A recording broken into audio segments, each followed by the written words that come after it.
오늘 본문의 말씀을 통해서 우리가 깨달아야 할 내용이 있습니다. 죄가 무엇인가? 죄가 무엇인지를 알아야 주님 앞에 나아가서 용서를 받을 수 있고 하나님과 화목한 자가 될 수 있다라는 것입니다. 오늘 본문의 말씀 내용을 보니까 하나님의 계명을 지키지 않으면 죄가 된다는 거예요. 계명을 지키지 않음으로 인하여 죄를 지었을 때에 하나님 우편에 앉아 계시는 예수 그리스도께 나아가 우리의 죄를 고백하면 우리의 중보자 되시는 대언자 되시는 예수 그리스도께서 우리의 죄의 문제를 해결해 주신다는 것입니다. 그러면서 하나님의 계명을 아는 자가 예수 그리스도를 아는 자요, 하나님의 계명을 지키지 않는 자는 그 안에는 진리가 없음으로 인하여, 다시 말씀드리게 되면 예수 그리스도의 이름으로 구원을 받지 못한 자가 된다는 것입니다. 예수 안에 있는 자는 예수님께서 하신 것처럼 아버지의 뜻을 따라 죽기까지 순종하는 자리로 나아가게 된다는 것이 오늘 본문 속에 담겨진 내용이 되는 것입니다. 그렇다면 예수 그리스도 안에서 구원을 받은 자가 하나님의 말씀을 지키는 것이 그렇게 어려운 것인가? 하나님이 우리에게 그토록 지키기 어려운 것을 요구하시는가? 생각해 볼 수 있습니다. 그런데 하나님은 우리에게 요구하시는데 우리가 지킬 수 있는 것을 우리에게 요구하시는 거예요. 다시 말씀드리게 되면 하나님은 우리를 말씀을 지킬 수 있도록 만들어 주신 후에 하나님의 말씀을 지키라는 거예요. 하나님의 은혜를 받으면 하나님 말씀을 지킬 수밖에 없다는 것입니다. 오늘 그 말씀에 대해서 살펴보도록 하겠습니다. 여러분, 우리가 잘 알고 있는 예레미야 31장 31절의 말씀이 있습니다. 자, 찾아보겠습니다. 구약성경 1102페이지로 가게 되면 새 언약에 대해서 말씀하고 있습니다.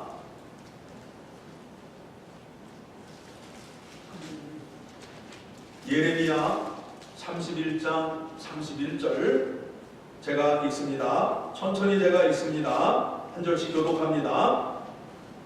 여호와의 말씀이니라. 보라, 날이 이르리니 내가 이스라엘 집과 유다 집에 새 언약을 맺으리라.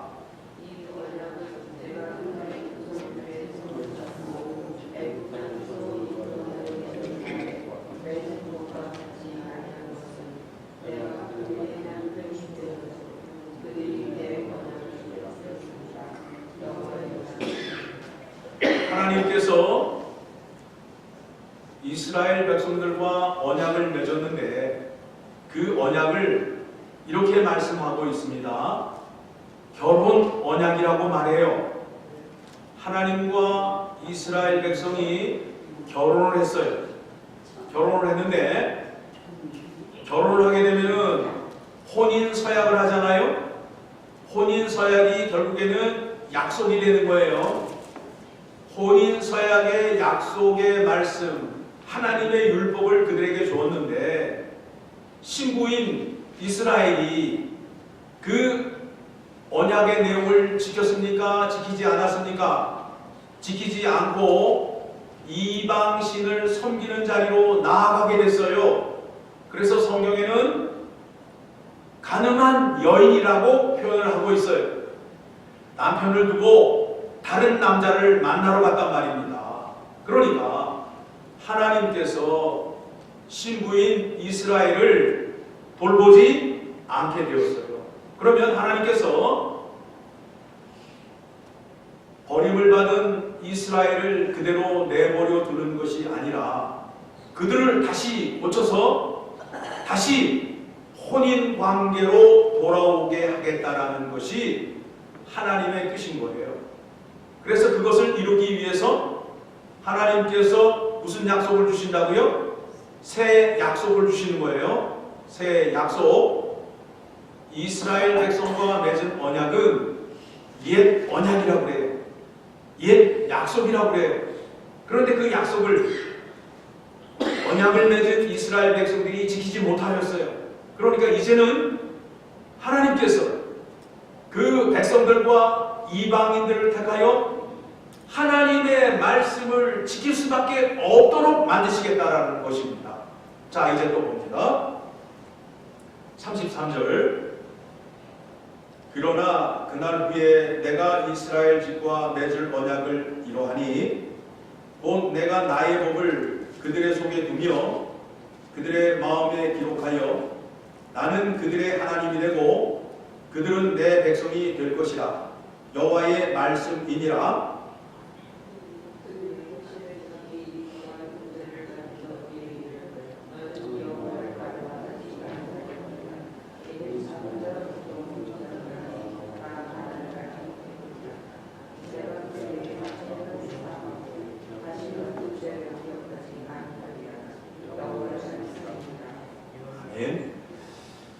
하나님께서 새 언약을 이루시는 방법이 뭐냐면 새 언약을 이루시기 위하여 예수 그리스도를 이 땅에 보내시잖아요.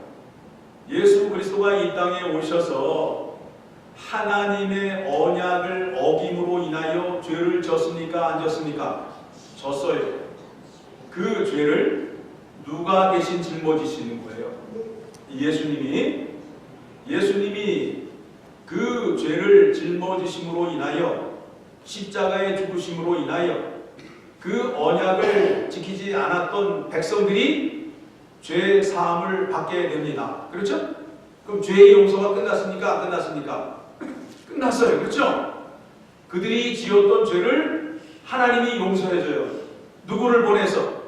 품 안에 있는 독생자 예수 그리스도를 보내어서 독생자 예수 그리스도를 십자가에 못 박으셔서 그의 보혈로 죄값을 치르고 그 백성들을 용서해 주십니다. 그렇죠? 그런 다음에 그 백성들 마음속에 새 영을 주시고 부드러운 마음을 주심으로 인하여 그들 속에 있는 육체의 굳은 마음을 부드러운 마음으로 바꿔주셔서 하나님의 말씀을 지킬 수 있는 자리로 나아가게 해주신다는 거예요. 이거를 하나님께서 이스라엘 백성들, 옛 언약을 맺을 때에는 하나님의 말씀을 돌판과 먹으로 종이에 써서 주었지만 새 언약에는 성령 하나님을 통하여 성령 하나님이 우리 마음속에 들어와 계심으로 인하여 우리 마음속에 있는 굳은 마음, 하나님의 말씀을 받아들이지 아니하고 하나님의 말씀이 떨어지지 않는 길과 밭 같은 그와 같은 마음을 부드럽게 만들어 주셔서 옥토와 같은 마음으로 만들어 주셔서 하나님의 말씀이 떨어져서 그곳에서 싹이 나고 열매를 맺을 수 있도록 성령 하나님을 우리 안에 주시겠다는 겁니다. 성령 하나님이 들어와 계시게 되면 우리의 굳은 마음이 부드러운 마음으로 변하게 된다는 겁니다. 그렇죠? 그러면 성령 하나님을 받은 사람이라면 하나님의 말씀이 그 마음속에 있을까요? 없을까요? 있어요. 하나님은 예수 그리스도를 통하여 구원 얻은 자에게 그와 같은 은혜를 베풀어 주셨어요. 우리의 마음을 고쳐주셨어요. 하나님의 말씀을 들을 수 있도록, 하나님의 말씀을 마음 안에 새길 수 있도록 우리를 고쳐주셨단 말입니다. 그렇게 됨으로 인해서 하나님께서 이제 계약을 맺을 때에 처음 약속한 것과 같이 나는 그들의 하나님이 되고 그들은 내 백성이 될 것이다. 하나님께서 나라의 왕이 되시니까 그 나라의 백성들을 생명과 그들의 재산을 지켜줘야 됩니까? 안 지켜야 됩니까? 지켜줘야 돼요. 그렇죠? 하나님 나라에 들어가기만 하게 되면 하나님께서 생명과 우리의 먹고 사는 문제를 다 해결해 주신다라는 겁니다. 34절입니다. 그들이 다시는 각기 이웃과 형제를 가리켜 이르기를 너는 여호와를 알라 하지 아니하리니, 무슨 얘기냐 하면 구약의 백성들은 하나님의 말씀을 듣고 배우려면 제사장이나 선지자에게 나가야 돼요. 그런데 성령 하나님이 우리 안에 들어와 계심으로 인하여 성령께서 말씀하신 성령의 감동으로 기록된 성경 말씀이 우리에게 있음으로 인하여 말씀을 우리가 읽을 수 있고 깨닫게 되었다라는 것을 말씀하고 있습니다. 너는 여호와를 알라 하니 아니하리니 이는 작은 자로부터 큰 자까지 다 나를 알기 때문이라. 그래서 어린아이도 유치부에 다니는 아이도 초등학생도 예수 그리스도가 나의 구세주라고 다 알아요. 내가 어떻게 구원을 받았고 내가 어떻게 천국을 가는지, 믿음으로 천국을 가는지 어린아이도 다 알게 되었단 말입니다. 누구의 역사하심을 따라, 성령 하나님의 역사하심을 따라 그들도 천국을 어떻게 가는지, 어떻게 믿어야 하는지를 알게 되었다는 거예요. 그렇죠? 그리고 내가 그들의 악행을 사하고 우리의 악행을, 우리의 죄를 하나님께서 사해 주셨어요. 누구를 통해서? 독생자 예수 그리스도를 통해서 확인해 주었습니다. 그리고 다시는 그 죄를 기억하지 아니하리라 여호와의 말씀이니라. 그러니까 지난날의 과거의 모든 죄는, 지나간 것에 대해서는 예수님은 죄에 대해서 물으신다? 안 물으신다? 안 물으신다. 하나님은 기억자조도 안 하신다라는 거예요. 그렇죠? 여러분이 하나님의 말씀을 따라 살고 하나님의 성품을 따라 살게 되면 우리의 지난날의 죄를 다 용서받았다라는 것을 믿습니까? 안 믿습니까? 믿게 되지요? 그렇죠?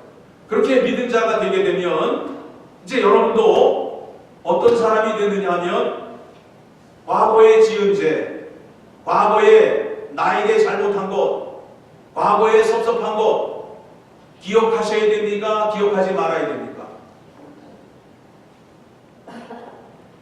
여러분이 하나님의 사랑을 받았다면 여러분들이 과거에 섭섭한 죄나 과거에 잘못된 것을 기억하시면 안 된다는 것입니다.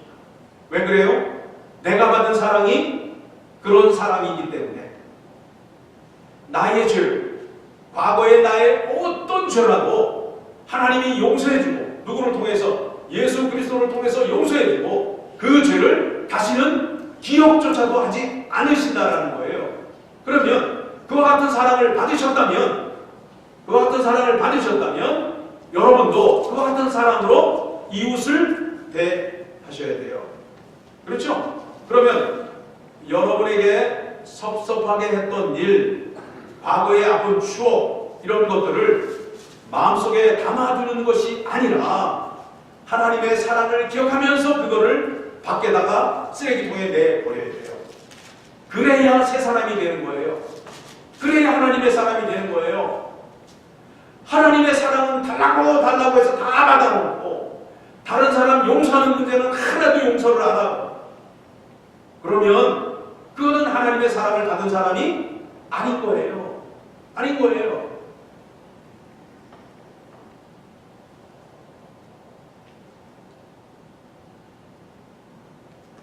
하나님께서 우리에게 십계명을 주셨습니다. 십계명을 주셨습니다. 십계명을 주셨는데 두 돌판에 새겨주셨죠. 하나님을 사랑하고 이웃을 사랑하라고 그 말씀을 우리에게 주었습니다. 그 말씀을 지키며 사셔야 돼요. 그 말씀대로 지키지 못하며 살았을 때에 주님 앞에 나와서 회개하셔야 돼요. 회개하셔야 돼요. 죄의 문제를 해결해 주시기 위하여 예수님께서 하늘 보좌에 우리의 중보자가 되시는 거예요. 우리의 대언자가 되시는 거예요. 그 문제를 해결하셔야 내가 거룩한 자요 새롭게 된 자로서의 삶을 사시게 되는 것입니다. 하나님의 신자가 되었는데 죄가 무엇인지를 모르고 죄를 어떻게 처리하는지를 모르고 믿음 생활을 하게 된다면 하나님 앞에 불경의 죄를 짓는 것이 되는 것입니다. 하나님께서 복을 주고 싶어도 피 묻은 손, 더러운 손에는 복을 주시지 않겠다라고 약속하셨습니다. 여러분의 아이가 밖에서 흙장난을 하다가 그 흙 묻은 손으로 들어와서 떡을 달라고 하면 그 손에다가 떡 줄 부모가 있습니까? 없어요. 뭐라 그래요? 가서 씻고 와 그래요.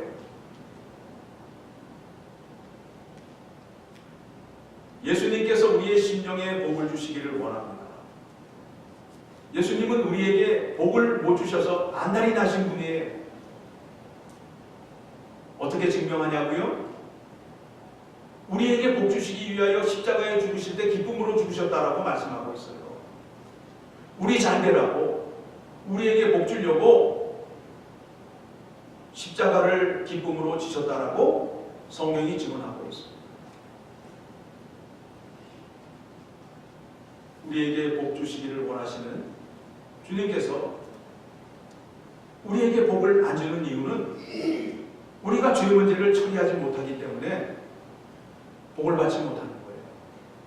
죄 문제를 잘 처리하시게 되면 하나님께 큰 복을 받을 수 있어요. 땅에서 나오는 모든 소산을 풍족히 얻게 된다라고 오늘 성경 공부를 통해서 우리에게 말씀해 주셨습니다. 여러분, 회개의 기도를 어떻게 하느냐고요? 십계명을 보시고 십계명을 기억하시면서 기도를 하시면 됩니다. 10가지의 계명을 놓고 한 계명 한 계명 읽어가면서 지난 한 주간을 반성하시면 돼요. 내가 이 말씀을 지키며 살았는지 이 말씀대로 살았는지 생각하시고 살았으면 하나님께 영광을 올려드리게 되는 것이고 그대로 살지 못하였을 때에는 용서를 구하는 거예요. 저의 믿음이 약합니다. 불쌍히 여겨주셔서 이 죄에 넘어가지 아니하도록 성령께서 내 속사람을 강건하게 하여 주시옵소서라고 기도하셔야 돼요. 그리고 하나님의 말씀을 깊이 묵상하시게 되면 그 문제를 넘어갈 수 있습니다. 하나님 말씀만이 모든 문제를 해결할 수 있는 길입니다. 우리가 죄의 유혹을 잘 받아서 말씀 이외의 것에 관심이 많아요. 뭐 어디에서는 이적을 행한다, 어디에서는 병자를 고친다, 뭐 어디에서는 이빨이 금리빨로 변한다, 이런 데 사람들이 우르르 몰려다녀요. 그런데 하나님께서 역사하시는 것은 이적으로 역사하시는 것이 아니라 말씀으로 역사하셔요. 말씀으로. 말씀만이 구원받는 길이요 해결하는 길인 것입니다. 여러분 잘 아시는 엘리야가 있죠. 엘리야 아시죠? 엘리야는 선지자인데 어떤 일을 한 사람이냐면 이스라엘 백성들에게 하나님의 말씀을 전하면서 여호와가 하나님이시면서 또 그 백성들의 마음을 아버지께 돌리는 역할을 했어요. 그러기 위해서 엘리야는 하나님께 열심히 기도했습니다. 간구했습니다. 이스라엘 백성들의 마음을 돌리기 위해서 하나님께 이와 같은 기도를 합니다. 하나님, 이 백성들이 하나님을 깨닫게 하기 위해서 이 땅에 기근을 내려주소서. 그랬더니 하나님이 기근을 내려줬어요? 안 내려줬어요?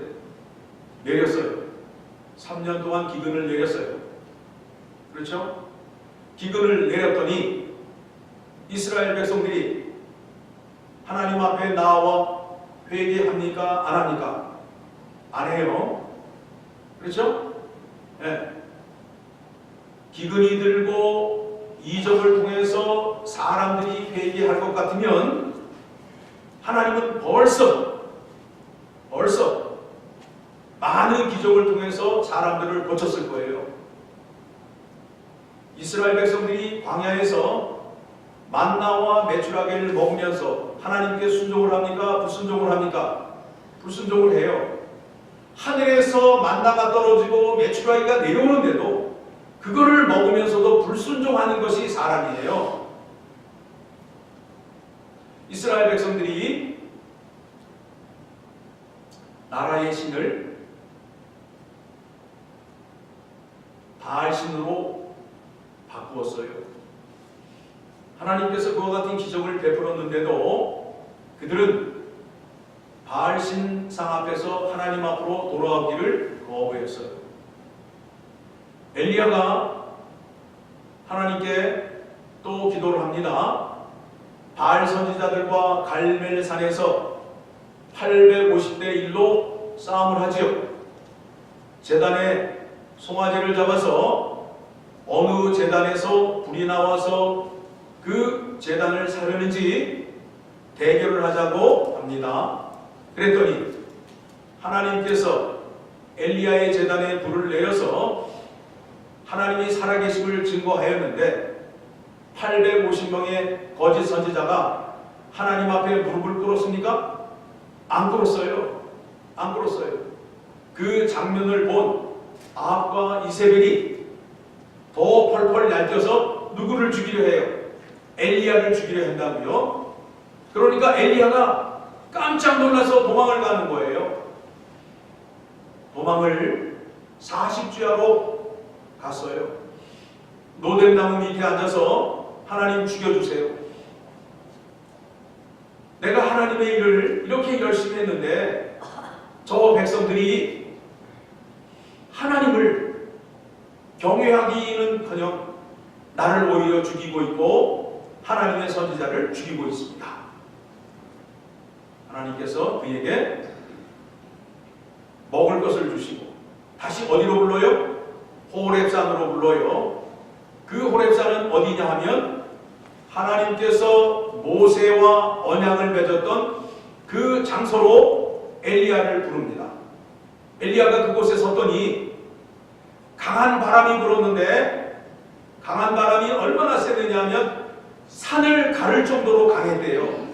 강한 바람이 지나갔어요. 그런데 엘리야가 그 장면을 눈으로 봤어요. 그런 후에 또 뭐가 있었느냐 하면 지진이 있었어요. 지진이 있은 후에 불이 있었어요. 불이 임했어요. 그 장면을 봤는데 엘리야가 그 장면을 보고 하나님 앞에 머리를 숙였습니까? 안 숙였습니까? 숙였어요? 안 숙였어요? 안 숙였어요. 하나님이 엘리야에게 말씀합니다. 너도 이와 같은 장면을 보고 네가 머리를 숙이지 아니하는데 이스라엘 백성들이 하나님 앞에 머리를 숙일 것 같으냐? 라고 책망을 하는 거예요. 하나님이 세미한 음성 가운데 나타나셨습니다. 그렇죠?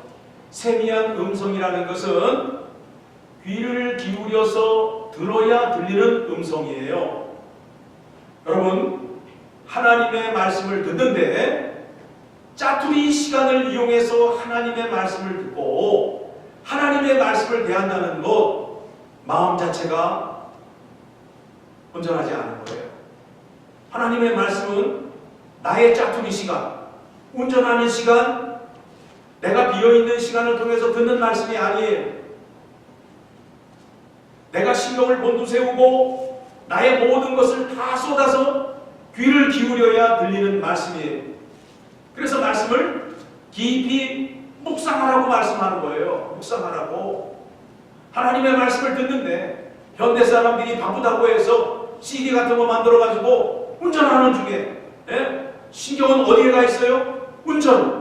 안전을 위해서 운전에 가 있으면서 하나님의 말씀을 듣겠다 하는 그와 같은 어리석은 생각이 현대 사람들 가운데 있는 거예요. 그렇게 해서는 하나님의 음성이 들리지 않습니다. 하나님의 음성은 세밀한 가운데에 들려요. 깊이 묵상하는 가운데에 하나님의 음성을 들을 수 있어요. 하나님은 말씀으로 역사하심을 여러분 기억하셔서 말씀에 목숨을 거셔야 됩니다. 말씀을 잘 이해할 수 있도록 우리 주님께서 성령을 보내주시고 성령의 역사하심을 따라 교회를 세워주셨어요. 교회는 하나님의 말씀을 선포하는 곳이고 하나님의 말씀을 자세히 풀어서 전하는 곳이에요. 하나님의 말씀을 들을 수 있는 곳은 교회밖에 없어요. 교회에서 하나님의 말씀을 전하지 아니하고 동네 문화공간이 되어서 한글을 가리키고 영어를 가리키고 댄스를 가리키고 무슨 호흡법을 가리키고 그것은 잘못된 것입니다. 하나님의 말씀을 들을 수 있는 곳은 이 땅에서 교회밖에는 없습니다.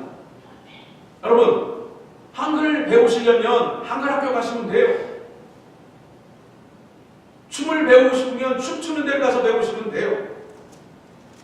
교회가 하나님 말씀 전하는 일을 뒤로 하고 동네 문화 공간이 되어서 엉뚱한 일을 하고 있다고요. 엉뚱한 일을. 하나님의 말씀을 배우려 하지 않습니다. 오히려 하나님의 말씀을 온전히 전하는 교회는 사람들에게 인기가 없어요.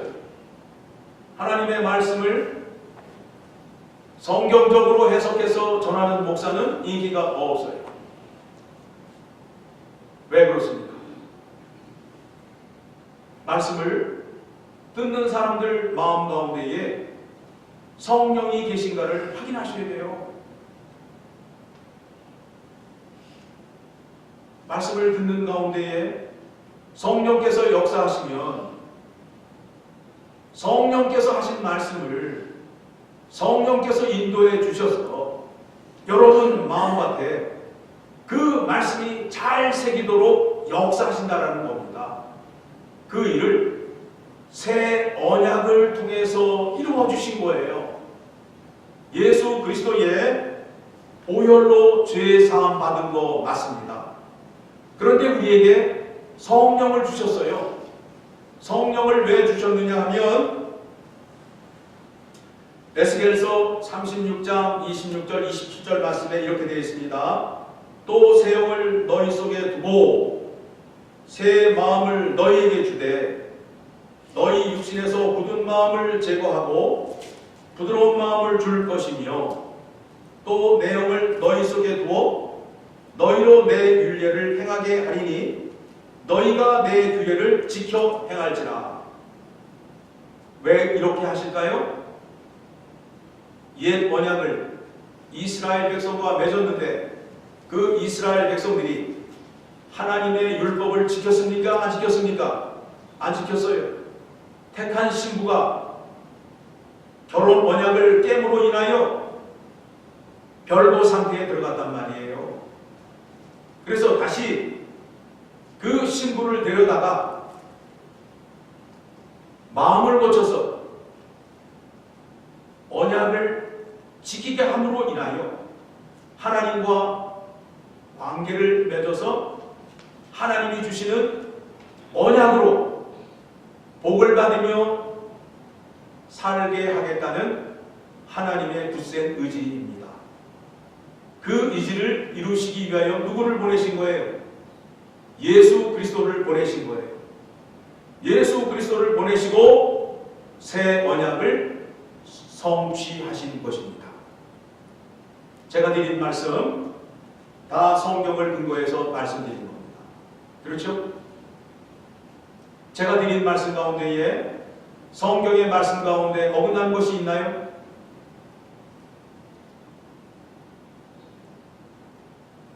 이것이 예수를 믿는 목적이 되어야 됩니다. 자, 말씀 정리합니다. 오늘 본문 말씀인 요한일서 2장으로 갑니다. 죄 문제 해결하기 위하여 예수님이 하나님 우편에 대언자가 되시고 중보자가 되신다라고 말씀하고 있습니다. 자, 3절입니다. 요한일서 2장 3절.